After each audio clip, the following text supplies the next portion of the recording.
Shobdon Church in Herefordshire is the estate church of the Bateman family, who lived in a house here long disappeared.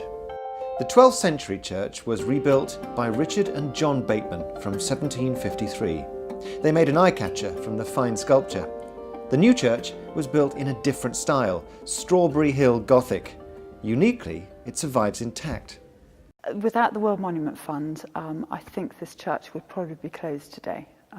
The initial involvement that World Monument Fund had by putting it on their watch list really highlighted to us the dire straits that this church was in, and gave us the confidence that we could go out and generate the money to put this church back together and have it preserved for years to come.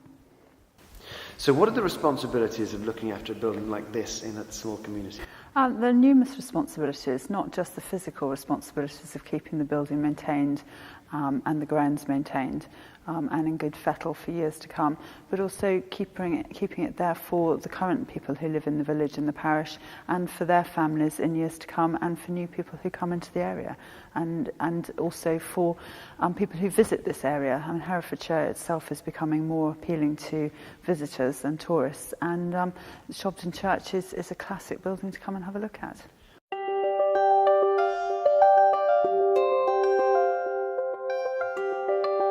Communities, especially those in sparsely populated areas, need help to meet the costs of repair and to identify clever ways of supporting churches in the long term. And what was your experience of forming a trust to take care of Shobdon?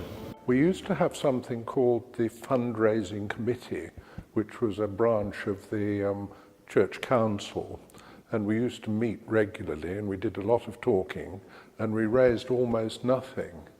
And then one of our members, in fact Simon Arbuthnot, who later became chairman of the Preservation Trust, said, "This is no good, we're going to have to do something different." We set up an entirely parallel organisation called the Shobdon Church Preservation Trust, and we started tapping into an entirely different part of the community. And we managed to raise over £100,000 of seed money, which was very important for doing the investigatory work that Shobdon required. Then, of course, we were lucky with the World Monument Fund getting on the watch list. It's a fabulous building, and I think it lends itself to so many things. The acoustics in here are brilliant. So concerts and lectures go very well here. And I think being a slightly smaller church and being the colour scheme that it is, it's very warm and very inviting, and it's got a very homely feel to it, I think, against more conventional stone churches. It's very much on the tourist map, and we get it's very seldom you come in here during the course of the day in the week and there is not somebody visiting the church, and quite often we get coaches arriving, which is very exciting. Now, I heard the church has a food festival. We do, yes. That's been going for a number of years. It's evolved from a flower festival which was started about 40 years ago, and that happens on a 3-yearly cycle to fit in with the flower festivals for our neighbouring parishes. And that has developed into a food and flower festival over the last few years. Not only does that bring people into the church, and even though it had moved location this year, still a number of people made the effort to come and have a look at the church. But it also brings in vital funding for the running of the church, which we're very grateful for. World Monuments Fund looks at a lot of sites around the world. Some of them suffer from war, environmental disaster, migration, any number of problems. In Britain, we have what's quite a rich heritage. Can we afford to take it for granted?